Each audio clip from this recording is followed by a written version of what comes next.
We're gonna get ready to start putting some lights in this thing, and then we'll probably get started on rinsing it down and getting it cleaned up. All right, so we are out here in Stroud, just pulled up. Job site is ready for us. Today, it is just gonna be me and John getting this project started. It's December and we're still slammed with work, so we're kind of working on split crews right now. We've got Cam out on some maintenance work, taking care of that, and just kind of making sure everybody's ready to go for the holidays. I mean, we're 1 week away from Christmas, so we're trying to fit in this awesome project right before the holidays. Give this homeowner and new pond owner something to really look forward to for Christmas. So but this is the project we got behind us right here. So he's got a couple of rocks that he's been collecting for a little while. And he was going to try doing this himself, but then he figured, you know, what I want is going to be really nice, so let's bring in a professional. So that's why we're here. So what we're going to do is we're going to put in a 9x12 pond right here. It's going to fit in pretty nice. We're going to use some large machine place boulders. We're going to have our biofilter in the back over here with a stream that comes into it, and our skimmer is going to be right over here on this side. We're going to go ahead and mark out our pond and unload the machine and start doing our excavation.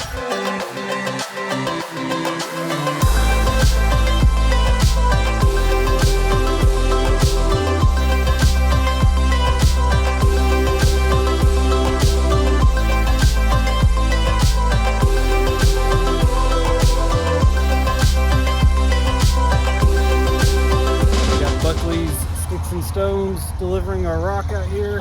John supervising, and got our super sack. That right there is a ton of river pebbles. We got some boulders that are going to go inside the pond over here. Those are there.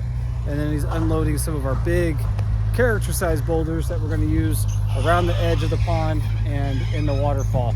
So we bought a lot more rock than we need for this project, but the reason we do that, if we can, is because it gives us the ability to be more creative when we're placing our boulders. So the more that we had to choose from, the more we can find that perfect rock that fits that perfect spot, and just really helps with the overall project. All right, so in the pond world, we use bulkheads for any kind of penetration that we make through liner, in this case our skimmer, our biofilters, and a bulkhead allows us to put threads in so we can put a fitting on there, and then we make a watertight penetration. So in this case, this is our skimmer. We're getting ready to mount up our skimmer, and a bulkhead is going to come with two gaskets. One's going to be like this rubber little washer right here, and then one's a rigid hard plastic.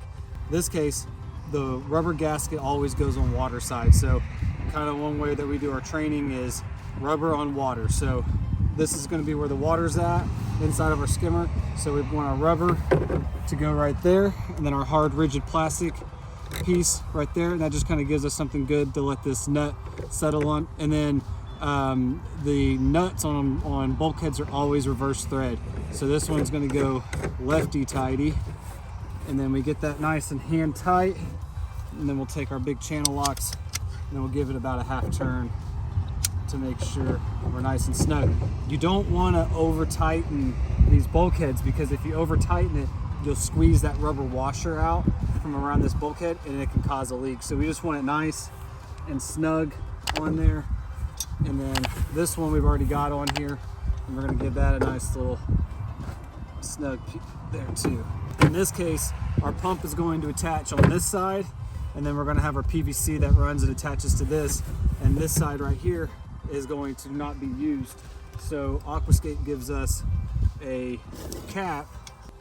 We want to use a silicone, some of our RTV silicone on there, and that's going to go right here. Now we want it on the inside of this skimmer, because if we put it on the back side and we have it buried and we ever do want to use this, it makes for a lot bigger pain to get into this, get access to it. So we'll put that on there, get our channel locks, and we're going to tighten that in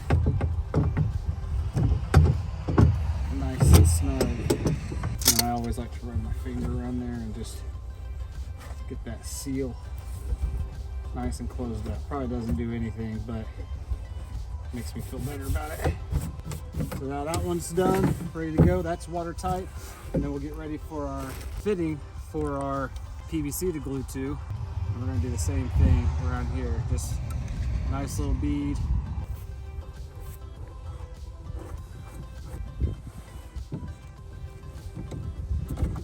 There we go. So now we're ready. Once this is buried in, we can attach and glue our PVC in and then run it around to our bottom.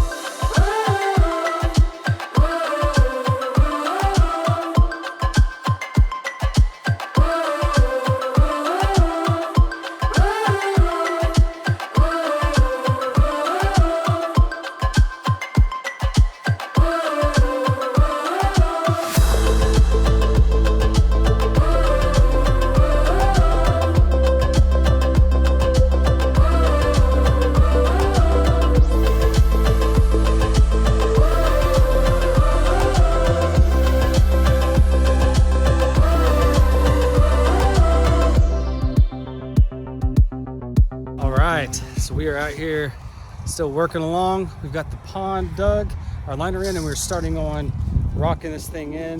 John is getting us some river pebbles. Let me show you what we've got so far on the pond. Our skimmer's right here, opposite end of the waterfall. So water's gonna come down here out of our waterfall. We're probably gonna start on some of that today, finish it up tomorrow. John's bringing in gravel so we can finish covering up our liner and solidifying our rocks.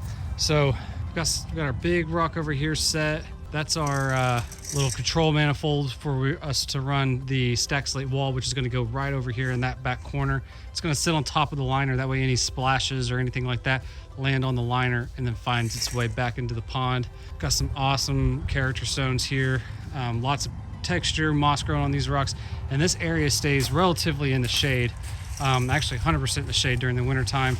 During the spring and summer, I'm sure it gets quite a bit more sun. So all this moss should live and kind of actively thrive on the rocks. And you can see along here, this is how we do our edges on the pond. So we over dig our hole slightly and then we set our rocks in and then we will fold that liner back and then we backfill behind it. And we always try to leave ourselves about 3 or 4 inches. That way, over the years, if anything settles or any of that liner kind of comes down or we need to make any adjustments, we have extra liner to do it with. So we're gonna get ready to start putting some lights in this thing, and then we'll probably get started on rinsing it down and getting it cleaned up.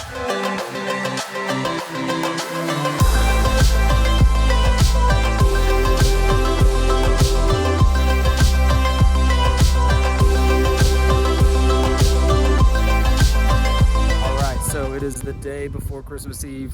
We are out here putting on some final touches on this pond that we've been working on, and super pumped with the way it turned out.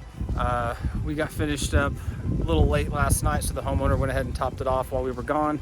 Came in this morning, the pump was ready to be plugged in. Let me show you what we've got. So we've got our stack slate wall. We still got to level it up, get it finalized.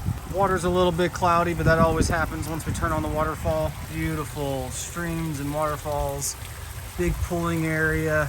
Now what we're gonna do is we're gonna start trimming our liner, tucking the edges, blend everything in. We always like to do that when the pond is up and running. That way we can make sure that we don't have any low edges in the liner, anything that's gonna create a small, slow leak.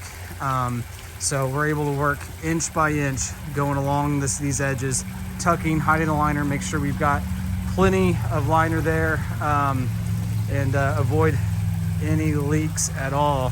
So here's our skimmer. It is working beautifully. You see that? Got a little bit too much water in here. Pond is filled up right where it needs to be. And we're gonna put the final touches on. So check this out.